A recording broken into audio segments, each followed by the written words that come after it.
Bonjour, je vous propose aujourd'hui une vidéo intitulée « Être sa propre autorité » qui constitue la deuxième partie d'une série de 3 vidéos intitulées « L'écologie intérieure ou la cessation de combat ». Alors, être sa propre autorité, qu'est-ce que cela veut dire? Cela veut dire penser, réfléchir, ressentir, décider et agir par soi-même. Et c'est le cœur de l'écologie intérieure, dans la mesure où l'écologie intérieure, c'est aller à la rencontre de son monde intérieur, de sa nature intérieure et découvrir en soi-même sa propre force, sa propre sérénité, sa propre intelligence, son propre génie et découvrir, employer, manifester son propre potentiel. Donc c'est fondamentalement un processus d'autonomisation.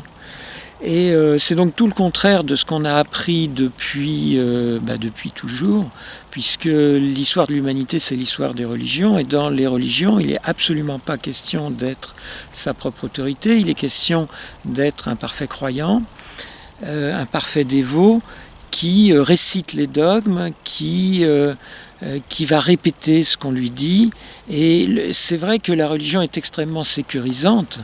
Les sectes qui sont des petites religions et les religions qui sont des grandes sectes sont extrêmement sécurisantes parce qu'elles nous disent quoi faire, quoi dire, quoi penser.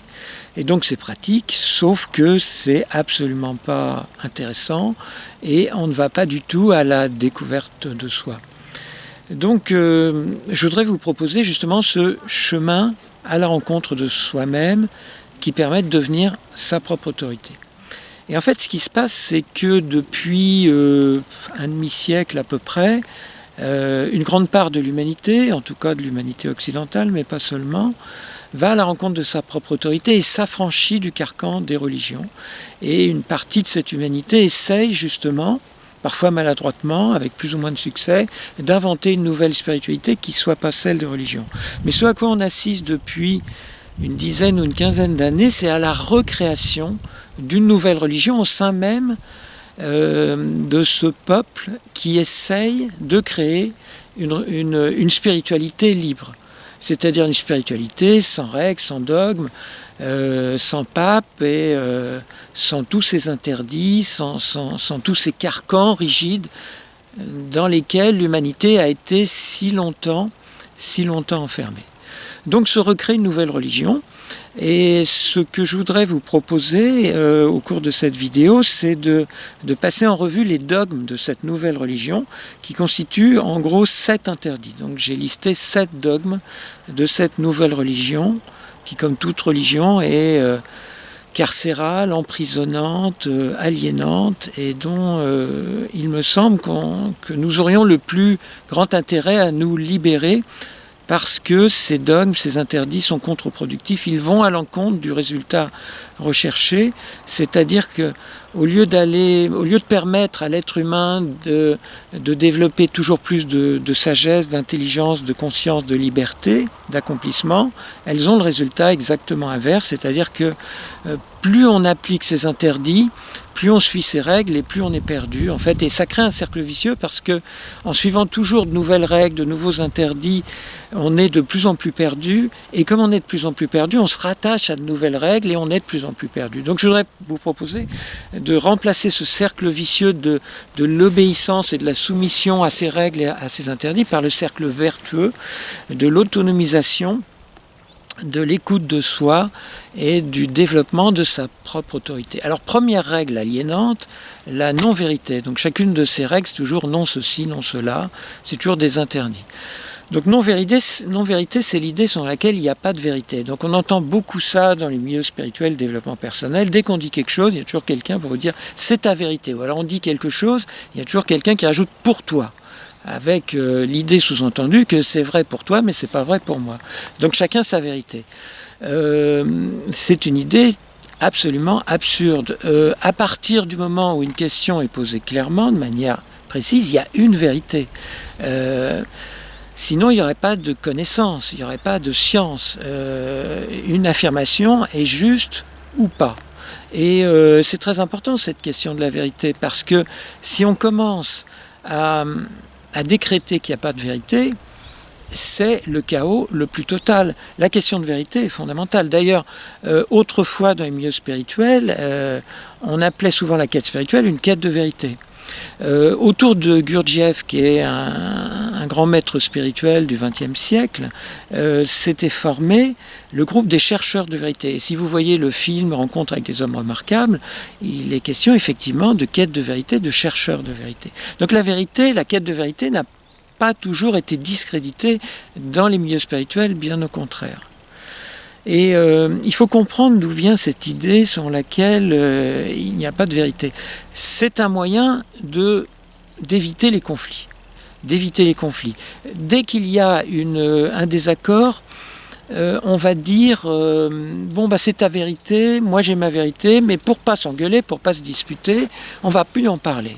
Mais on ne règle rien, on met la poussière sous le tapis, la poussière demeure inchangée. C'est-à-dire qu'il y a des désaccords qui ne sont pas exposés et qui donc ne peuvent pas être résolus. Donc si vous voulez, le problème de ce qu'on appelle le relativisme, c'est-à-dire du fait de dire il n'y a pas de vérité, c'est que du coup on se condamne à un comportement extrêmement superficiel.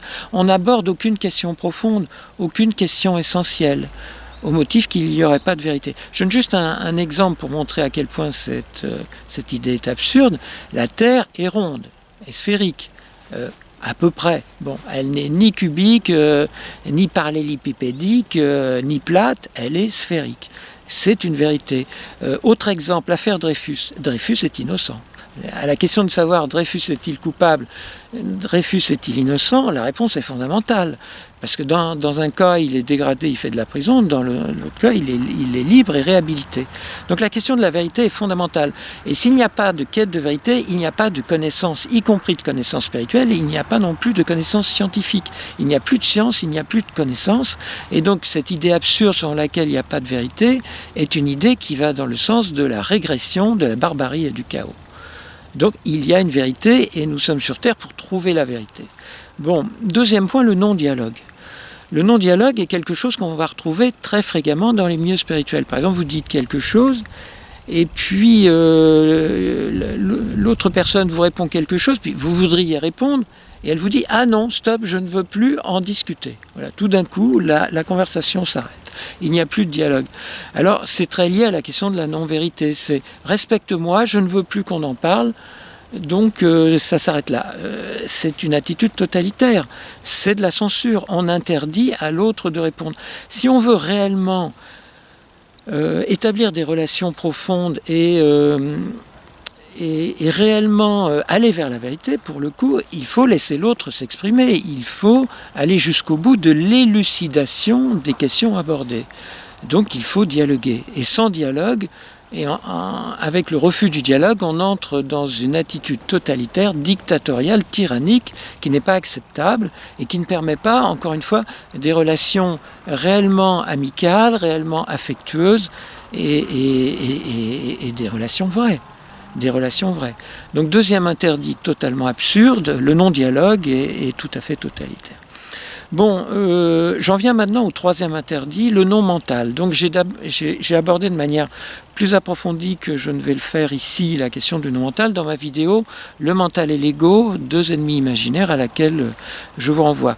Néanmoins, je voudrais simplement dire quelques mots.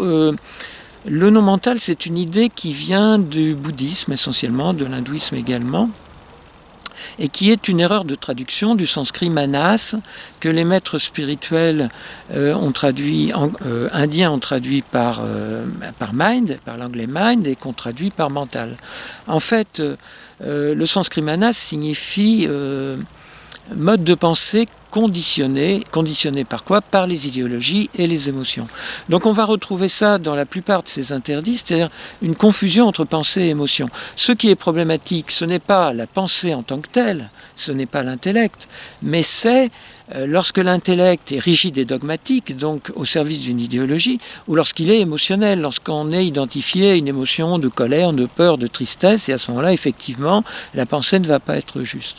Donc, la plupart des gens de milieu spirituel assimilent le mental à l'intellect, alors qu'en fait, le manas sanskrit ne correspond pas du tout à l'intellect, mais au fonctionnement passionnel, au fonctionnement émotionnel. Donc du coup, dans le milieu spirituel, il y a plein de gens qui font des efforts pour ne plus penser, pour ne plus avoir de langage, pour que plus rien ne passe par le langage, ni même par l'écriture. Donc ça crée des individus parfaitement décérébrés, je m'excuse de le dire. C'est extrêmement grave. Si on est fâché avec son intellect, qu'est-ce qu'on peut faire dans la vie? De toute façon, on ne peut pas vivre sans penser, on ne peut pas vivre sans prendre des décisions. Donc le problème, c'est pas de penser ou de ne pas penser, mais de penser avec justesse, avec pertinence et dans le sens de la quête de vérité. Donc cette idéologie du non mental est totalement absurde et dramatique, donne des résultats effrayants. Parce que la véritable spiritualité ne consiste pas à devenir stupide, à se couper de son intelligence. Et dans l'optique de l'écologie intérieure, on développe tous les aspects de soi. On développe, encore une fois, le corps, l'énergétique, le sentiment, l'intellect et l'être spirituel. Et il n'y a aucune incompatibilité entre le sentiment et l'intellect. Tous les grands êtres qui ont enseigné l'humanité, le Christ, le Bouddha, étaient des intellectuels, autant que des êtres aimants. Les deux, non seulement ne sont pas incompatibles, mais vont de pair. Donc cessons de combattre notre intellect, c'est tout à fait contre-productif et c'est un auto-sabotage. Bon, donc le non mental, c'est réglé. Bon, quatrième interdit, qu'est-ce qu'il y a encore? Il y a le non-ego, donc j'en ai parlé également dans ma vidéo sur le mental et l'ego.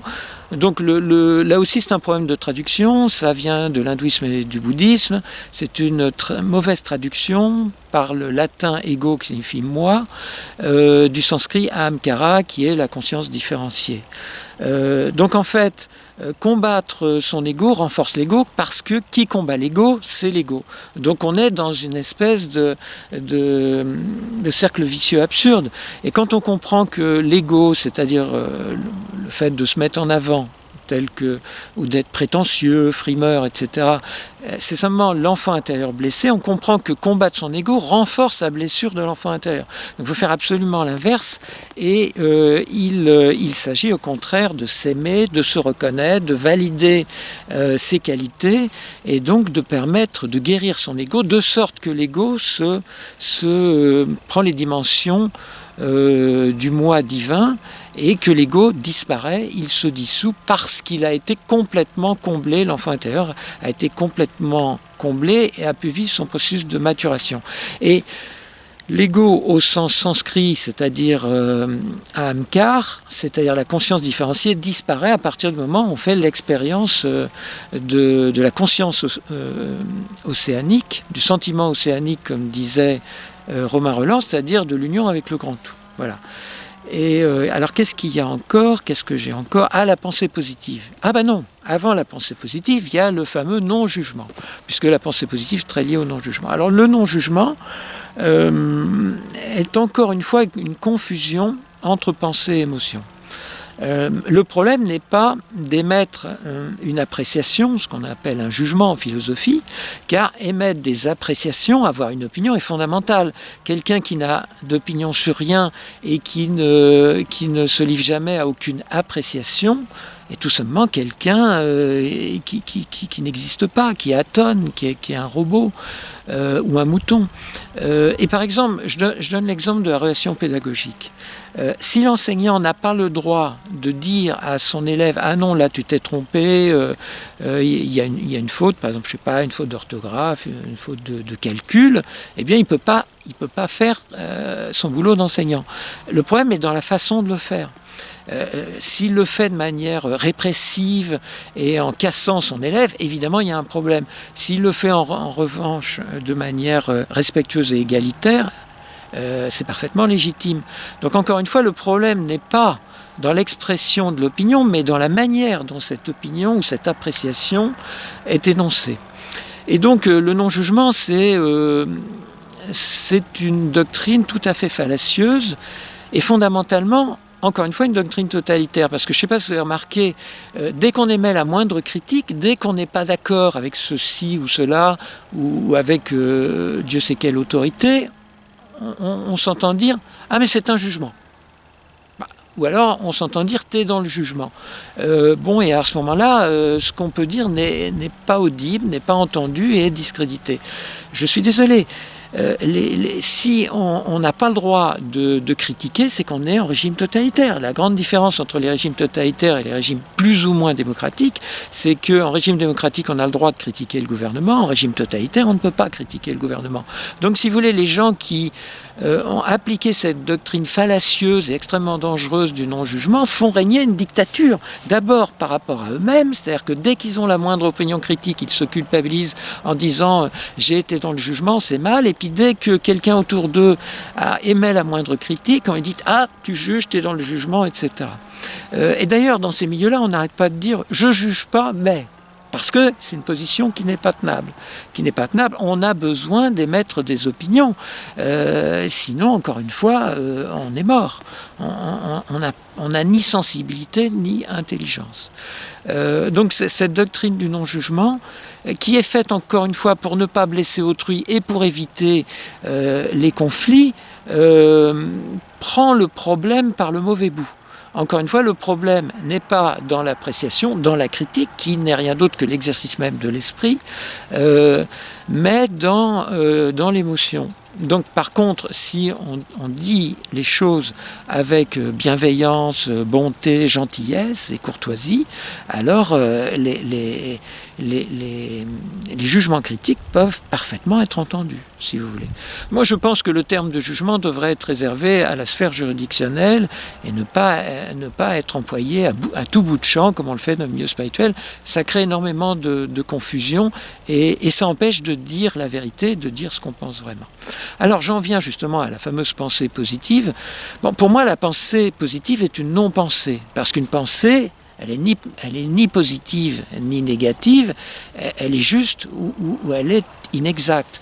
C'est-à-dire que le développement de l'esprit, le développement de l'intelligence consiste à avoir une pensée subtile, une pensée complexe, comme dit Edgar Morin, et donc à analyser les êtres et les choses, les situations, de la manière la plus précise, la plus pertinente, la plus adéquate possible.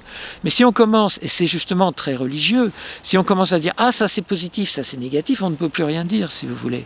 Et encore une confusion. Ce qui est problématique, c'est en particulier dans l'optique de la loi d'attraction, de la création de réalité, c'est de parler de manière très émotionnelle, par exemple sous l'influence de la dépression, de la tristesse ou de la haine et de la colère, et à ce moment-là, de créer ou d'attirer effectivement une réalité problématique. Mais encore une fois, le problème n'est pas de parler de manière positive ou négative, le problème est dans l'émotion qui accompagne cette pensée, cette parole. Et donc, encore une fois, il y a une parfaite confusion parce que on confond pensée et émotion. Et alors les gens qui ont adopté la tyrannie de la pensée positive n'osent plus rien dire et se censurent. Alors ça fait que dans ces milieux-là, on n'ose plus rien dire, tout simplement. Bon, avec le politiquement correct, il y a déjà tellement d'interdits, tellement d'autocensure, n'en rajoutons pas. S'il vous plaît, voilà. Et voilà, alors il en reste un autre. Ah bah oui, le fameux ici et maintenant. Bon, alors là, ça vient du bouddhisme, essentiellement. Par exemple, le tir à l'arc. Vous savez, il y a des maîtres zen qui font du tir à l'arc. Ils disent qu'il faut être dans l'ici et maintenant. C'est-à-dire, quand je tire à l'arc, je suis vraiment concentré sur ce que je fais. Je ne suis pas dans le passé, je ne suis pas dans le futur, mais je suis dans le présent, c'est-à-dire connecté à mon ressenti. Il y a des gens qui, à cause de la règle de l'ici et maintenant, s'interdisent, par exemple, de faire des projets. Bon, on a besoin de faire des projets, si vous voulez. Si je pars en voyage, par exemple, dans un pays, je vais regarder qu'est-ce qu'il y a à visiter d'intéressant dans ce pays. Et je vais faire des projets et il est légitime de faire des projets et dans l'optique, par exemple, de la mission de vie, retrouver quel est son but de vie, sa mission de vie. Et donc s'interdire de penser au futur est absurde. Pareil dans une optique psychothérapeutique. Lorsqu'on retrouve des souvenirs de l'enfance ou d'avant, pour se guérir de traumatismes du passé, il est légitime de retrouver ces événements, donc de penser au passé. Donc s'interdire de faire cette démarche sur le passé ou de réfléchir au futur est totalement absurde. Et encore une fois, c'est une mauvaise compréhension des enseignements orientaux. Donc autorisez-vous à penser au passé ou au futur. D'une manière générale, je voudrais vous suggérer, après vous faites ce que vous voulez, de laisser tomber toutes ces règles dont j'ai, en les analysant les unes après les autres, montré la vacuité et l'absurdité, l'inutilité et même le caractère contre-productif et aliénant. Vivez sans règles. Et dans l'optique de l'écologie intérieure, plutôt que de suivre des règles, des interdits édités par une autorité, ce qui est finalement le principe même d'une nouvelle religion, tout aussi aliénante que les autres, c'est créer un espèce de flic intérieur permanent et de culpabilité, je vous suggère de laisser tomber tout ça, qui ne sert à rien, et de retrouver à la fois votre propre vertu, votre propre puissance, votre propre intelligence et votre propre joie intérieure, par la pratique de l'écologie intérieure, qui est pour le coup autonomisante, parce qu'au lieu de suivre des règles, au lieu de répéter des vérités toutes faites, on va aller à la découverte de sa propre intelligence. Et donc ce n'est pas une autorité qui nous dit quoi faire, quoi dire, quoi penser, mais on va retrouver et utiliser ses propres facultés pour agir de la manière la plus juste, la plus puissante, la plus satisfaisante et la plus heureuse possible.